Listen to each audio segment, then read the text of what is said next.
Welcome back to the VIE Media channel, and thank you for listening here today. Marketing Monday. Welcome back. And today we have a new face, Zack Dixon. He is our Director of Search Engine Marketing here at VIE Media. And today we're going to talk about SEO. I hinted at this episode a couple weeks ago when we talked about backlinks. So we're going to go into a little bit more detail, talk to the man himself that runs everything SEO on our team. Everything goes through him. So with that said, we're going to talk about research, Google Business Profile and citations, the website, and then ongoing SEO, and really kind of developing a strategy for SEO. So first things first, Zack, what's up, dude? Happy birthday, first of all. Yeah, thank you. He's on the podcast, or he's on the Marketing Monday episode on his birthday. He showed up. He's not hungover. Maybe he is. If he is, we won't ask him. I'm just playing it off. There we go. There we go. All right.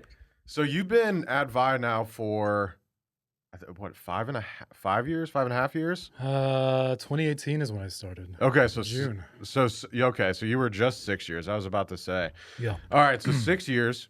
I remember you started in sales, cold calling. Ugh, Got terrible.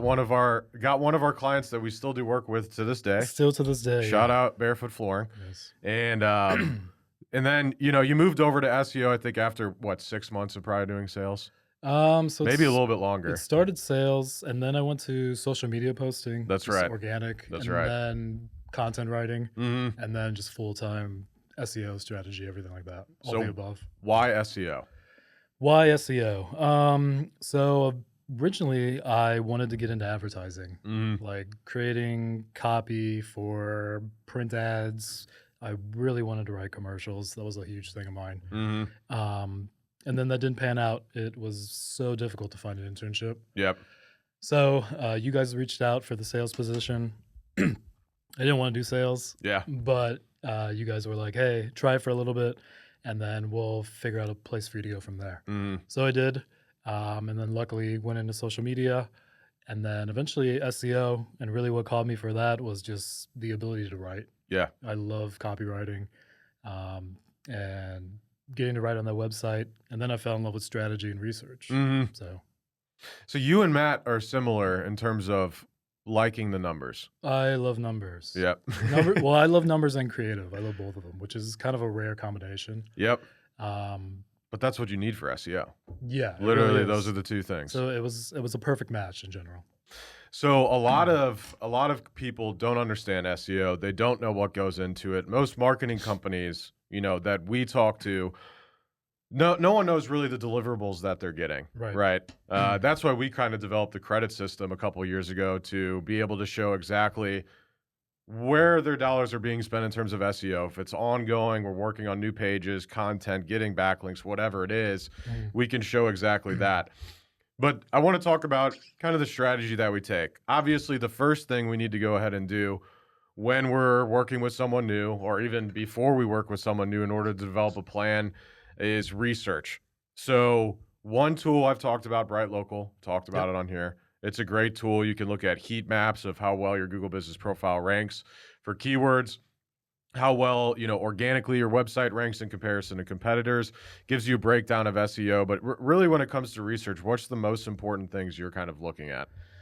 Most important things for me, first off, just taking a look at the overall website. Mm-hmm. Kind of what does that content look like? What's the structure look like? What kind of errors am I seeing?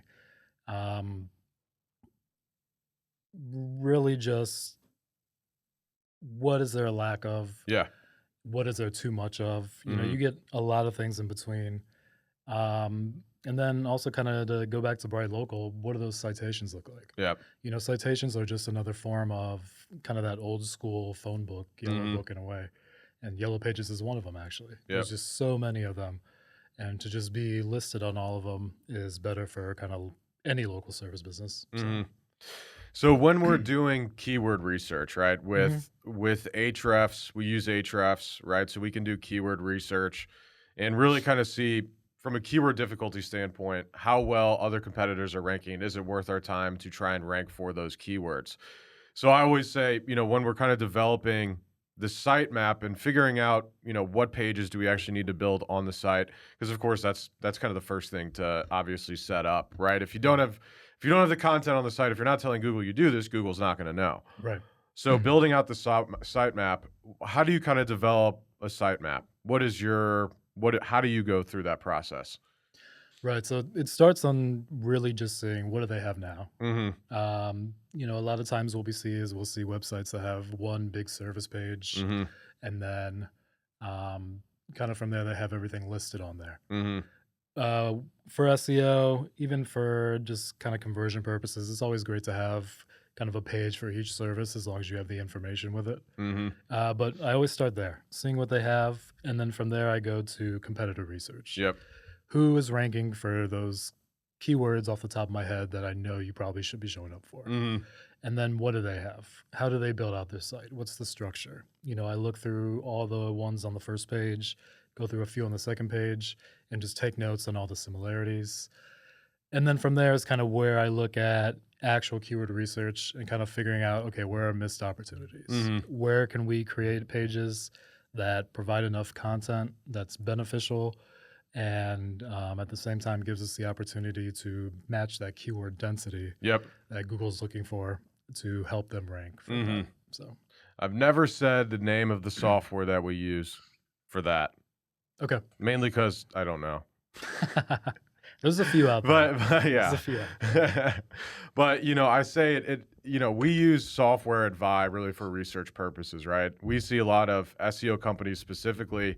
It's very easy to get caught up in ChatGPT or other AI programs to have them write bullshit Right. content to put that onto a website, and we talked to, a company a couple weeks ago where they were saying, they removed all their location pages for St. Louis, right? Right. And that's because their SEO company told them to remove it because they had similar content on all those pages. And it's like, exactly. So go ahead and change that content on those pages. Don't just delete those pages Right. just for the sake of deleting them.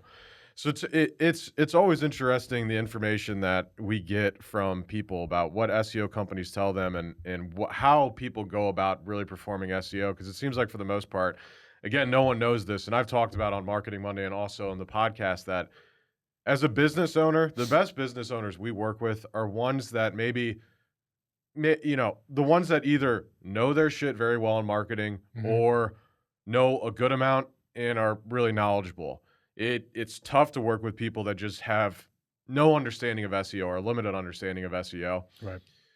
because it's hard to, tell them exactly how everything's performing because they don't have an understanding of just the performance to begin with. Mhm.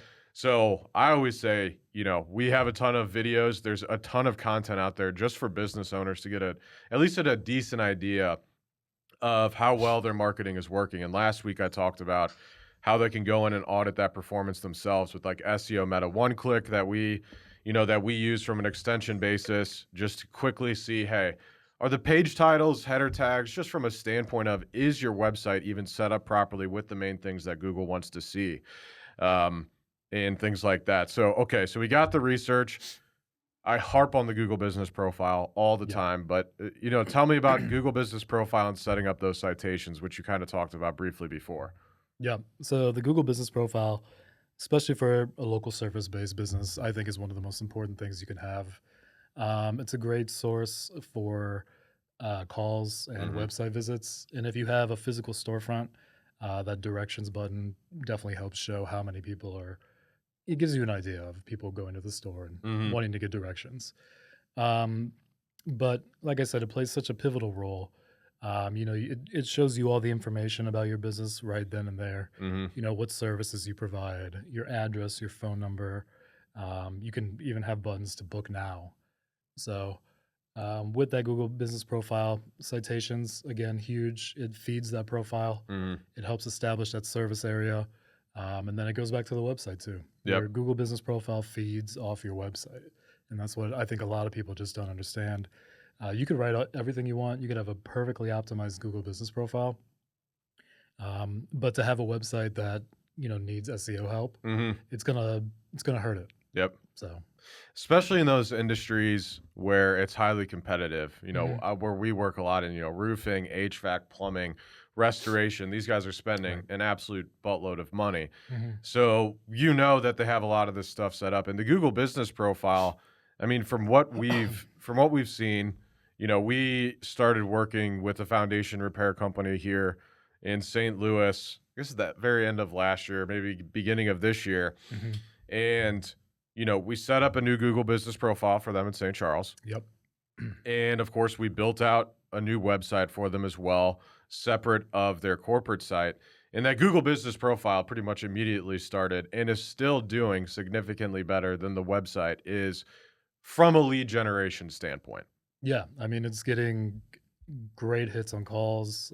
It's providing website visits, and it took off so quickly, which is, kind of goes to show one how important optimization is, Hmm. setting up a business profile properly, and then optimizing the website, and then it leads to another point: how important it is to get steady reviews to your Google Business Profile. Yeah, he does a very good job of that. He does a great job, and I think they already have like 50 in St. Charles or close to yeah, it. and we set it up, I think, beginning of January. That sounds right. Yeah.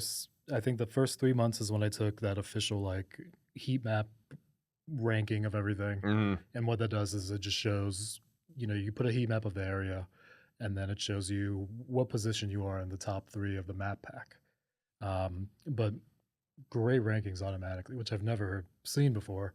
But at the same time, they were already getting reviews like Hmm. constantly. They probably had 10 already at that time. Yep. And it's nice to work again with working with them. Um, he's very aware of the business side. Right. So it made everything a smooth process. And I think, with him, it was brand new, Mhm. right? So we started literally from scratch with that Google business profile, with the website and everything else. And I think it just goes to show that we've done this so many times now that if we can do it correctly the first time, Mhm. uh, I mean, it's going to set you up for success. That way, you're not a company that's been in business for 15, 20 years, 50 years, whatever, and you're still sitting there with a Google business profile that doesn't rank because, for example, you don't have an address. Yep. And I was just talking to a cleaning company yesterday. They have the service area. Service area. I was like, dude, you're not. I know for a fact you're not getting hardly anything. Yeah. Because the only time that stuff ever ranks if you're like if you're like, say you're in Columbia, Missouri, and there's only 2 of those companies, Yeah. right? Then obviously it doesn't matter. But, if you're in a business in cleaning or, home services, there's 50, 100 plus of those businesses here in St. Louis. If you don't Mhm. have a specific address, number one, you're already shooting yourself in the foot and not going to be successful there.